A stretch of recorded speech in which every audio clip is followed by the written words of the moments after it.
Hi guys, welcome back. Today I have for you a Menards turn of the century Riviera ceiling fan. This particular one is from 2007, and at that point the ones that I've seen in box were called the Riviera, and it had the more modern-ish style box. So that's how I know that this one is probably a Riviera.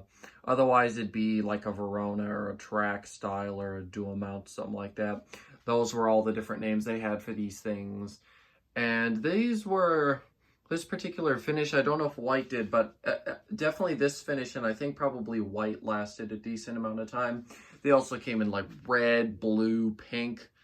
I would love to see yellow, but I don't know if they made those. I don't know if they made green. That would also be kind of cool.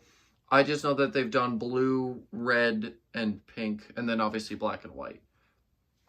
But anyways, let's go ahead and get a close-up. Some of the arms are a little bit bent. I was able to bend one of them back. It was pretty bent before, but I was able to sort of improve it.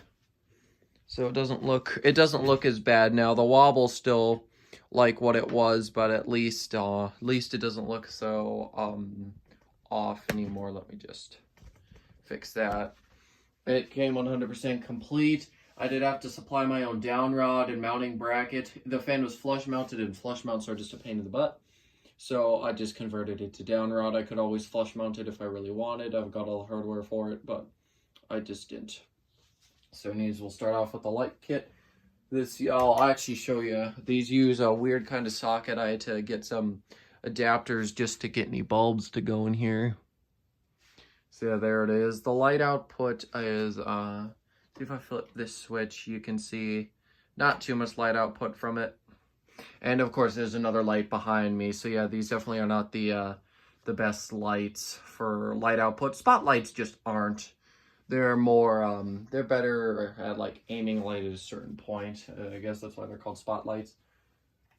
But anyways, I'll just go and show you here. Yeah, I just had to put these little adapters in it so these light bulbs would fit. The Vaxxal Silhouette there, or Air Rider Silhouette, both of these are technically Air Rider products. This is, the turn of the century line is basically just, well, at that point it was just a bunch of Vaxxal / Air Rider stuff. At that point it would have been Air Rider, but it was mostly Air Rider stuff relabeled. Now they've got Canner and all sorts of stuff, but that's a tangent to go on another time. But yeah, that one. The Silhouette uses the proper kind of socket already. This one here though needed the adapters. Pull chain's a little stuck. I don't know why. I don't remember it being like that before, but yeah, whatever, it's fine. And then it's got a really bad motor hum. Don't know if it was used on a variable speed controller. No, I shouldn't call it a variable speed. I should call it a dimmer, because the fan's not supposed to be variable speed, and it's a dimmer. That's what it is. So there's low.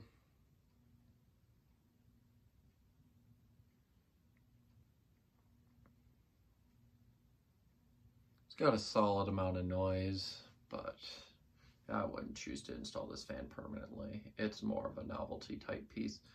I've had the opportunity to get red and blue and white ones and pink ones, actually all the colors that I know of that exist, but I've passed them all up.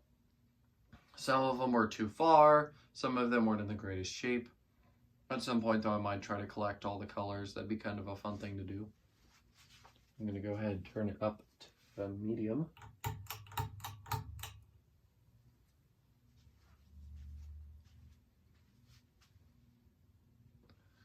One of the blades is bent.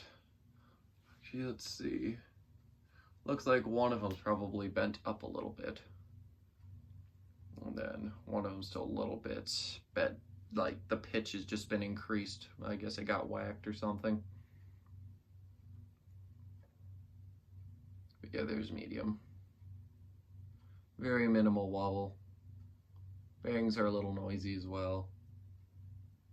Feeling an alright amount of air from it. It's an okay fan, not great. I have a feeling if the arms are a little bit more straight. And I think the capacitor could be going, that could be causing the noise, and it's a fairly slow one. I've seen a lot of the other ones go faster than this one does. So I can't really get a good idea on if this is accurate and this is how much air these are supposed to put out. I'll go turn it up to high now. And those fobs did come with it. I've got a smaller set of fobs that I pulled out of a fan, or pulled off a fan during the cleanup. Actually, it was just a big parts bag, but yeah, I also could have grabbed some extra spots for this. One of them seems to be going, so I'm kind of regretting not doing that, but yeah, it's fine. This fan's not really going to be used much anyways. But yeah, there's high. It's definitely got some noise, and the wobble is still very minimal. Not bad at all. I would feel safe leaving this thing running on high. It's not some freakishly wobbly fan like some of the other ones I own.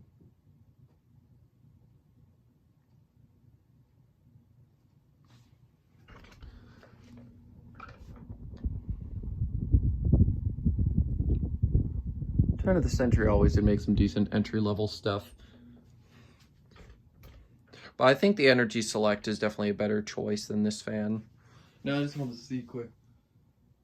Yeah, I think this capacitor might be going to somewhere. It's just being really slow because I can literally follow a blade still. Like I can still follow a blade, just watch it go around and around the same blade and not lose it, which I wouldn't usually see on high speed with a fan.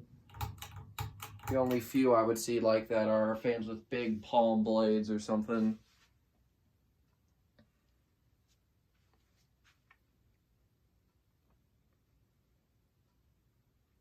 Vaxel, or I should say Air Rider. Air Rider also sold this, and I believe they did call it the Verona, I think was what they used. Keep calling them Vaxel because Vaxel is what they are now, and I'm used to, if I were to sell a fan, I would call it a Vaxel because that's what they are now. But yeah, this fan is, it's okay. I got this as a gift from my dad. He picked it up for free off our local free items page. The only free items the free fans that I've picked, or that he's picked up for me, have always been just some great, decently, fairly cheap fans. It's, it only ever is the sort of cheapish ones that I see on there. The really good fans I usually see on Marketplace and Craigslist. But I still do keep an eye out on there anyways. Spin down isn't actually that bad.